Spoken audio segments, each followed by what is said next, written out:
Salut à toutes et à tous, bon lundi et je termine à l'instant l'épisode 5 de Game of Thrones, non, de House of the Dragon, mais quelle dinguerie. Voilà, ça c'est le meilleur épisode qu'on ait eu depuis le début. C'était pas la semaine dernière pour moi, où il y avait peut-être un petit peu trop de sexe à certains moments, il y avait des choses qui auraient pu être mieux, et puis sur les 4 premiers épisodes, euh, une variété de décors qui manquait et ça prenait son temps. Mais là, cet épisode, pour moi, il est irréprochable. Ça va au-delà de mes attentes. C'est ce que je voulais voir, mais encore mieux. J'ai été surpris, j'ai été choqué. Il y a des retournements de situation de malade. Pour moi, c'est du 10 sur 10, largement. Les dialogues au cordeau, l'acting irréprochable. Et pour l'instant, j'ai trouvé mon personnage préféré de la série. C'était pas gagné parce que je les trouvais tous attachants, mais cet épisode m'a permis de faire mon choix sur le personnage que je pense je vais le plus apprécier. C'est une vidéo 100% spoilers, bien évidemment, comme chaque semaine, et ça va pas être ultra détaillé, je vous le dis, parce qu'il y a tellement de choses à dire. Je vais essayer de faire une vidéo d'un quart d'heure, pas plus. Mais il y a tellement de choses à dire que je vous encourage vivement à être là mercredi soir pour le live, comme tous les mercredis d'ailleurs, où je serai avec mes amis, mes collègues invités. On va détailler, mais vraiment, on va détailler avec plein d'images, plein de captures d'écran et tout, dans le moindre détail. Là, je vais survoler un petit peu l'épisode, je vais vous dire ce que je pense des personnages, des situations.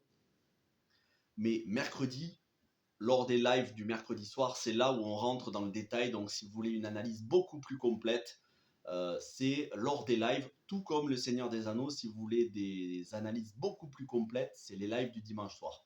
Les reviews dans la semaine ne servent qu'à vous donner mon avis à chaud, c'est-à-dire mon avis enthousiaste. Dès que je termine l'épisode, je vous donne mon avis. Donc forcément, il y a des choses que j'oublie, il y a des choses que pendant la semaine, je pense à autre chose et je le dis lors des lives. Donc je vous encourage à venir lors des lives, le mercredi soir notamment pour House of the Dragon. Alors, on commence avec Rhea Royce, qui est donc la femme, puisque Daemon a été obligé de se marier, il a été promis à une femme, la femme de Daemon Targaryen, et il va la tuer carrément. C'est chaud. Le début de l'épisode m'a choqué. Il va tuer sa femme. C'est une excellente cavalière, une chasseuse. On sent qu'elle a une personnalité. Wow, elle a l'air. Elle sait ce qu'elle veut et elle se laisse pas du tout impressionner par Daemon. Et il va en faire en sorte qu'elle ait un accident de cheval, qu'elle se brise le dos, et il va l'achever avec une pierre. Déjà, le ton est donné. Mais ce que j'ai apprécié particulièrement, c'est les décors. Enfin, et ça, franchement, c'était quelque chose qui m'agaçait un petit peu. Enfin, on sort de Port-Réal et du Donjon Rouge, et donc on a le Val avec ses collines, ses petits chemins, il y a de la prairie, c'est superbe. Décor naturel, bien évidemment, c'est absolument pas du fond vert. Donc voilà, ça fait plaisir. Ça fait plaisir, on a une variété de décors. C'est la grande force de du Seigneur des Anneaux, et c'était pour moi la faiblesse de House of the Dragon jusqu'à maintenant. Et c'est bien, on voit d'autres décors. Et ensuite, on va avoir le roi Viserys avec Rhaenyra qui va aller chez Corlys Velaryon et Rhaenys Targaryen, donc sa femme, pour marier sa fille, pour soumettre la proposition de mariage de sa fille Rhaenyra et avec son cousin Lénore Velaryon. Alors, j'ai énormément apprécié, et vous le savez si vous suivez mes lives, j'aimais pas le personnage de Corlys Velaryon par rapport au deuxième épisode, ou deuxième ou troisième, je crois le deuxième épisode, où il voulait donner sa fille de 12 ans en mariage. Moi ça m'avait choqué, ça m'avait dérangé, et j'avais pas apprécié le personnage. Je me dis, ouh là, ce mec c'est un pourri. Et en fait, dans cet épisode, je l'ai beaucoup plus apprécié parce que non seulement on sent chez lui de l'honneur, un peu de modestie quand même, parce que il accepte pas les termes du roi, les termes du contrat, sans avoir négocié à l'avance. Voilà, il dit ok, je veux bien que mon fils il épouse ta fille, mais je veux que il hérite du trône, quoi. S'ils ont un enfant, ce sera lui qui héritera et il portera le nom de Velaryon. Donc c'est voilà, c'est des négociations. Et ensuite, il dit à sa femme, c'est ça que j'ai apprécié, il dit à sa femme, tu crois que je suis pas allé trop loin, que je l'ai pas manqué de respect, donc Rhaenys Targaryen. Et c'est là où on voit que le mec a des scrupules quand même. C'est pas quelqu'un dénué de scrupules, dont l'ambition est aveugle. C'est vraiment quelqu'un qui veut se sentir respecté par les autres, à sa juste valeur. Mais il a quand même ce respect pour Viserys et cette compassion parce que il voit Viserys qui est quand même en mauvais état de santé. Et là, cet épisode, c'est l'épisode où voilà, la lèpre qui se répand sur le corps, il pisse du sang par le nez. Alors, à ceux qui disent que le roi va bientôt canner, qu'il va bientôt mourir, je me suis renseigné sur les romans Fire and Blood. Non, le roi va pas bientôt mourir. Normalement, c'est pas pour tout de suite. Après, faut voir si George R.R. Martin suit ses propres livres, mais s'il les suit, c'est pas dans cet épisode qu'il meurt. Voilà. Mais j'y reviendrai en fin d'épisode. Donc, voilà, on sent chez Corlys Velaryon de l'honneur, et même la manière dont il parle à sa femme, il dit c'est toi qui aurais dû être reine. Il y a beaucoup d'attention pour sa femme. Lui et sa femme sont conscients que leur fils est gay. D'ailleurs, j'ai énormément apprécié lorsqu'il dit à sa femme ça lui passera et il comprendra que c'est mieux de butiner une abeille. J'adore ce genre de dialogue. C'est le Moyen Âge. Certes, c'est un Moyen Âge fictif, mais voilà, tu sens que le mec, lui, c'est un mec viril. Et bon, voilà, il a un fils qui est gay. Bon, bah, c'est comme ça. C'était le Moyen Âge, hein, c'est pas comme aujourd'hui. Donc, moi, je préfère le Moyen Âge. Mais c'est vraiment les dialogues sont savoureux. Et alors, Rhaenyra et Lénore qui font une alliance, qui se disent ok, on va s'épouser pour les devoirs de la couronne, mais chacun de notre côté, on va faire ce qu'on veut. Donc voilà, moi je suis gay, donc je vais partir avec le mec là, qui est sans arrêt en train voilà, c'est mon petit amant là, mon mignon, et toi tu fais ce que tu veux dans ton coin. Et Kristen Cole, on sent que le mec, et on le sentait déjà dans l'épisode précédent, il avait rompu son serment parce que protéger la princesse, ça inclut un serment de chasteté, il ne doit pas la toucher. Sinon, il se fait castrer, écarteler, torturer à mort, et ensuite il finit par se faire exécuter. Donc il avait rompu son serment parce que Rhaenyra l'avait considéré comme un jouet. Parce que clairement, c'était ça dans l'épisode précédent. En fait, elle avait été chauffée par son oncle, frustrée. Elle a voulu continuer, aller au bout de ses désirs avec quelqu'un d'autre. Mais il n'y avait pas ce sentiment. Il n'est pas grand-chose pour elle. Certes, elle l'aime bien, mais il n'est pas grand-chose pour elle. Il ne fait pas le poids face à la couronne. Et il lui dit, partons à Essos ensemble, on se marie, c'est un mariage d'amour, tu es loin des obligations de la couronne, on pourra s'aimer comme un vrai couple, on sera libéré de tout ça. Parce que lui, non seulement il l'aime à elle, mais il l'aime vraiment, et en plus, il veut se marier pour pouvoir retrouver son honneur par rapport au fait que voilà, il se sent déshonoré d'avoir trahi son serment. Donc c'est quelqu'un malgré son erreur de l'épisode précédent, parce que c'est une erreur d'avoir couché avec elle, malgré son épisode précédent, il a quand même, c'est quelqu'un plutôt de pur. Et elle a juste envie de jouer avec lui. Et d'ailleurs, c'est ce qu'il lui dit, t'as envie de faire de moi ton jouet. Et donc, à partir de là, ça va casser. Et c'est... comment elle s'appelle Alicent. J'ai trou de mémoire. Je viens de voir l'épisode il y a un quart d'heure. Trou de mémoire. Alicent, qui va avoir une conversation avec le fils de Lionel Strong. Donc, Lionel Strong, qui est le nouveau conseiller à la place de Otto.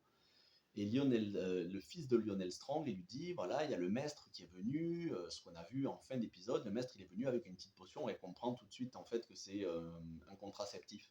Donc, en fait, elle a bien couché avec quelqu'un. Et elle pense que c'est Daemon Targaryen. Et donc, elle convoque Criston Cole. Et quand elle va pour lui dire Daemon, elle n'a pas le temps de dire Daemon que lui, elle lui expose elle lui dit voilà, je soupçonne qu'elle est couchée. On a entendu des rumeurs. Et il lui dit oui, je suis désolé, c'est moi. Elle m'a sauté dessus, mais je suis responsable. Oui, je vais être condamné à mort. J'espère juste, j'implore votre compassion pour que vous me condamniez, vous me fassiez une mort rapide et pas une castration et une torture. Et là, c'est la désillusion pour Alicent. Parce que en plus, en début d'épisode, et là, c'est pareil, Otto, c'est vraiment un des meilleurs persos pour moi sur cette série. Otto, il lui dit clairement, quand le roi va mourir, et il va mourir, parce qu'on le voit, il est gangréné de partout, quand le roi va mourir, Rhaenyra, c'est elle qui va hériter. Et Rhaenyra, si elle hérite, le royaume va se déchirer parce que la moitié du royaume, au moins la moitié, ne la veut pas comme reine. Et comme toi, tu as fait des héritiers légitimes au roi, elle n'aura pas d'autre choix que de les faire exécuter.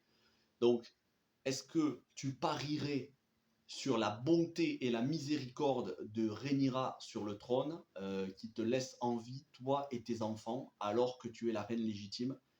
Donc là, elle commence vraiment à réfléchir et elle se dit, mon mari, le roi Viserys, il en a pas pour longtemps, le mec est en train de cracher, de vomir, de pisser du sang de partout.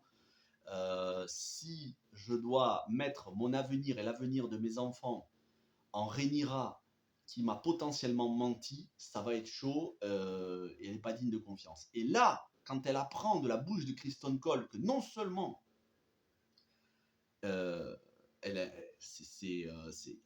elle a eu une aventure, elle n'est pas allée jusqu'au bout, elle n'a pas couché jusqu'au bout, il y a eu des attouchements avec Daemon, mais quand elle apprend que elle a couché avec Criston Cole, ça veut dire qu'elle y a doublement menti. Ça veut dire non seulement elle y a menti, elle a eu une aventure avec Daemon, mais surtout elle a couché avec quelqu'un et elle lui a menti droit dans les yeux en lui mentant, en lui jurant sur la vie de sa mère, sur la tête de sa mère. Donc là, elle s'aperçoit de toute la traîtrise, de toute la fourberie, de toute la duplicité de Rhaenyra. Et moi, personnellement, c'est à ce moment-là que j'ai compris que Alicent serait mon personnage préféré de la série. Alicent serait mon personnage féminin préféré de la série parce que je trouve que Rhaenyra, c'est pas une fille honorable et j'aime bien les personnages honorables. Et Alicent, pour moi, c'est la victime dans cette affaire. Elle a été mise là-dedans à cause de son père. C'est son père, elle ne le voulait pas. Maintenant, elle se retrouve avec des héritiers sur les bras, avec un mari qui va crever, avec son ancienne meilleure amie qui est sa belle-fille, qui est la reine désignée, qui va probablement, si elle est sur le trône, faire un bain de sang avec ses enfants à elle. Elle se dit, là, il faut que je pense à moi et surtout à mes enfants. Et je trouve que Rhaenyra, dans cet épisode, est assez détestable dans son comportement. Ça commençait déjà l'épisode précédent, elle commençait déjà à être détestable parce qu'elle jouait avec les sentiments des uns et des autres, même si en vrai, c'est Daemon qui l'a initié à ce genre de choses.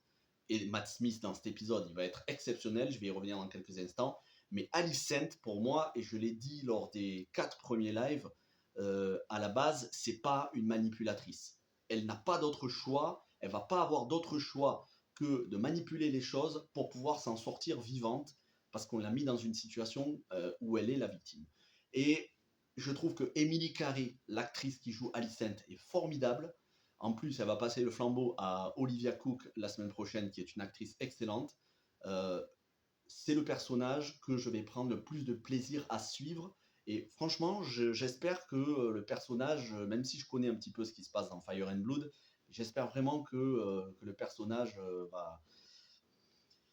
va s'en sortir bien parce que pour moi, c'est elle qui est plus honorable que Rhaenyra. Donc clairement, Rhaenyra, c'est pas le personnage que j'aime le plus. Au début, elle était encore innocente, les premiers épisodes, mais là, elle montre toute sa duplicité, sa fourberie. Donc pour moi, elle devient un personnage. Je me désattache de ce personnage, mais attention. Millie Alcock est exceptionnelle et je suis sûr qu'Emma Darcy sera exceptionnelle à partir de la semaine prochaine. Donc, il va y avoir les noces, donc le mariage entre Rhaenyra et Lénore. Le discours où Viserys il va être interrompu en plein discours par sa femme, donc par Alicent, qui va arriver vêtue de vert. C'est la couleur de la guerre chez les Hightower. Donc là, clairement, c'est une déclaration de guerre, et Viserys le comprend, et toute la cour le comprend, et les conseillers, tout le monde le comprenne. Elle met au défi son mari, elle met au défi Rhaenyra, et ça va pas se passer comme ça. Maintenant, c'est elle qui va imposer ses règles, et elle va pas se laisser faire, et elle compte bien être sur le trône avec ses enfants, surtout ses enfants.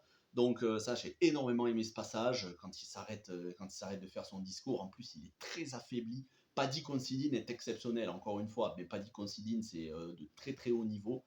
Et puis Matt Smith qui va fanfaronner, qui va prendre tout le monde de haut avec un sourire narquois. Déjà, Matt Smith, quand il rentre dans la salle, t'as tout le monde qui se retourne, ils sont là, ils se disent qu'est-ce qui va se passer. Les gens ont peur, ils se disent il va faire quoi? Il va sortir une épée, un couteau, il va en flinguer un ou deux au passage. Non, il s'assoit et là, tu as le cousin de Rhea, Royce, qui n'est pas dupe, qui lui dit vous avez tué ma cousine, vous devrez rendre des comptes. Et il lui dit non seulement je ne vais pas rendre des comptes, mais en plus, je vais hériter de tout ce qu'elle avait, vu qu'on n'a pas eu d'enfant et que je suis son mari. Et donc, c'est les lois du royaume, c'est les lois des 7 royaumes, je vais hériter de tout. Donc, il lui dit va te rasseoir, il lui dit espèce de gros con, va te rasseoir et je viendrai te voir dans quelques semaines, toi et ta famille, et je vais prendre tout ce que vous avez. C'est Matt Smith, il est de machiavélisme, il joue à la perfection. Il joue à la perfection. C'est une ordure dans cet épisode, mais il joue à la perfection. Et il fait bien la paire avec Rhaenyra. D'ailleurs, lorsqu'ils vont commencer à tous danser sous le regard du petit ami de Lénore et de Criston Cole, qui, alors là, Criston Cole, il est en PLS, le mec, il commence, il est tellement blessé dans son orgueil, dans son amour-propre, et humilié par Rhaenyra. Mais pendant ce temps-là, tout le monde danse, tout le monde s'échange les partenaires pour danser, et il y a Daemon qui se rapproche de Rhaenyra. Et là, le regard de Viserys qui pète un plomb, mais vraiment, littéralement, le regard de colère de Viserys et en même temps la faiblesse parce qu'il est en train de saigner, de pisser du sang par le nez. Daemon qui dit à Rhaenyra, c'est avec moi que tu dois être. Et Rhaenyra, elle lui dit, bah écoute, si vraiment tu veux faire ça, pourquoi tu tues pas mon père et tu me prends pour reine et tu hérites. Si t'es pas capable de faire ça, n'oublie pas que dans l'épisode précédent, tu m'as laissé en plan dans un bordel. En gros, elle lui dit pas ça, mais elle le sous-entend. Donc, elle veut montrer à Daemon que c'est à lui à prendre ses responsabilités. Et si vraiment il veut d'elle, il doit lui dire, il doit lui montrer, il doit le mériter. Donc, les deux, on sent clairement que les deux ils sont amoureux l'un de l'autre, puisqu'en fait, elle est absolument pas amoureuse de Lénore, hein, elle en a rien à faire. Elle sait que le mec il est gay, lui, elle sait qu'elle est amoureuse d'un autre et tout. Mais on sent qu'il va y avoir. Les deux vont finir en couple, hein, l'oncle et la nièce. Bon, comme chez les Targaryens, c'est tous des incestueux ou presque. Et là, tu as tout ça sous le regard de Criston Cole. Mais alors là, j'ai été choqué. Le retournement de situation, je ne m'y attendais pas. Criston Cole qui pète un plomb et qui va éclater littéralement la tête à la manière de la montagne contre Oberyn. Il va éclater la tête du petit ami gay de Lénore Velaryon. Et il va le massacrer. Et là, tu vois la moitié de la tête qui est arrachée, l'œil, le crâne enfoncé, tout. Ah, mais un truc gore et tout. Ça fait penser un petit peu, justement, je me suis dit, j'aimerais bien qu'on ait un petit peu un côté noces pourpres, les noces à la fin de la saison 3. Alors, bien évidemment, tout le monde n'allait pas se faire tuer, mais oui, il y a eu un rebondissement dans ce genre-là, et il y a eu des morts. Enfin, il y a eu un mort notamment, et il y a du sang partout. Le roi, Viserys, il est complètement, voilà, dans une scène précédente, on l'a vu en train d'essayer de se faire soigner par des sangsues, par des saignées, la lèpre, mais il est gangréné de partout, il en a. Si il va survivre, normalement, j'ai regardé un petit peu Fire and Blood, les romans, il en a encore pour quelques années, hein, quand même. Mais parce que voilà, il y en a encore pour quelques années. Le roi, il n'est pas tout à fait mort. Maintenant, est-ce que dans la série, ils vont le faire mourir plus tôt que prévu? Parce que c'est vrai que là, il est quand même très très mal en point. On se dit comment il pourrait survivre 10 ans de plus. Mais à voir, est-ce qu'ils vont suivre les romans ou pas. Ça se termine avec la scène du mariage entre Lénore, qui est en train de pleurer parce que son petit ami, il gît dans un bain de sang, le cadavre gît dans un bain de sang, avec toute la bouffe autour, et donc obligé de prêter les serments de mariage à Rhaenyra, qui elle aussi est en pleurs, parce qu'elle aime quand même son cousin d'affection, et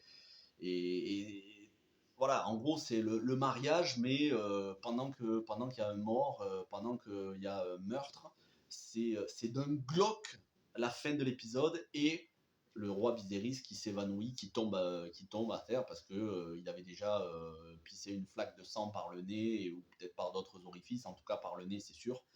Donc un épisode qui rebat les cartes totalement, et avant-dernière scène, Kristen Cole va pour essayer de se suicider, à la manière un petit peu de, il veut se faire harakiri. Il prend, voilà, il enlève son t-shirt, il enlève son armure, il prend sa dague, il va pour se l'enfoncer, et là on a Alicent qui l'arrête, et je suis sûr que il va y avoir un rapprochement, peut-être pas amoureux, mais il va se rapprocher d'Alicent, et ça va être la guerre à couteau tiré, avec lui du côté d'Alicent, il va se mettre du côté d'Alicent, et de l'autre côté, Rhaenyra avec Daemon Targaryen. Donc la semaine dernière, ils couchaient ensemble, lui était amoureux de Rhaenyra, là, elle lui a très clairement dit on finira jamais ensemble. Le trône comptera toujours plus que toi. Elle le fait tourner en bourrique, elle le prend pour un pigeon, elle l'humilie devant tout le monde. Clairement, il va devenir son ennemi juré, c'est clair et net, ça se voit, et ce ne sera pas volé, parce que elle a que ce qu'elle mérite au final. Rhaenyra n'a que ce qu'elle mérite, elle a fait tourner tout le monde en bourrique, voilà. Même si voilà, il y a encore des bonnes choses chez Rhaenyra, hein, c'est pas encore une Cersei, mais c'est une Cersei en devenir. Et donc Alicent n'aura pas d'autre choix que de défendre son beefsteak pour survivre, tout simplement. Je trouve que Alicent, pour l'instant, est la réelle héroïne, entre guillemets, le personnage féminin le plus innocent. Alors pas totalement innocent, parce que son innocence lui a été enlevée à la fois par son père, par le roi et par toute cette situation. Mais c'est pour moi celle qui est la plus vertueuse des deux, et je le pressentais déjà depuis un ou deux épisodes, que j'allais préférer le personnage de Alicent. Mais avec cet épisode-là, c'est clair. Et j'ai tellement hâte d'être à la semaine prochaine, voir ce que Olivia Cook et Emma Darcy, qui prennent donc les rôles adultes, ce qu'elles vont nous proposer. Bref, un épisode qui était parfait pour moi. Évidemment, il y a plein de choses que j'ai pas dites, des petites choses que j'ai oubliées, des dialogues à droite à gauche, mais ce sera pour le live de mercredi soir. Si vous avez apprécié cette review, vous devriez apprécier encore plus les lives où on rentre en détail, on échange nos avis et tout. C'est encore plus, voilà, ça dure plus de 2 heures les lives, donc et en plus, si vous pouvez venir, vous pourrez participer dans le chat, nous donner votre avis. Donc moi, je vous attends mercredi soir pour ceux que ça intéresse. Peut-être demain, on va se retrouver pour une autre critique de série, histoire que j'oublie Winx, là, la série de Netflix qui était une catastrophe intégrale, histoire que j'oublie ce cauchemar de Netflix. Demain, je devrais normalement vous faire une critique d'une série Apple TV+, de très grande qualité. Donc, je vais essayer de vous préparer ça pour demain, au maximum pour jeudi. Merci à toutes et à tous, passez une bonne semaine, portez-vous bien, dites-moi ce que vous avez pensé de l'épisode dans les commentaires, et si vous pouvez laisser un petit pouce bleu, ce serait génial. Ciao tout le monde!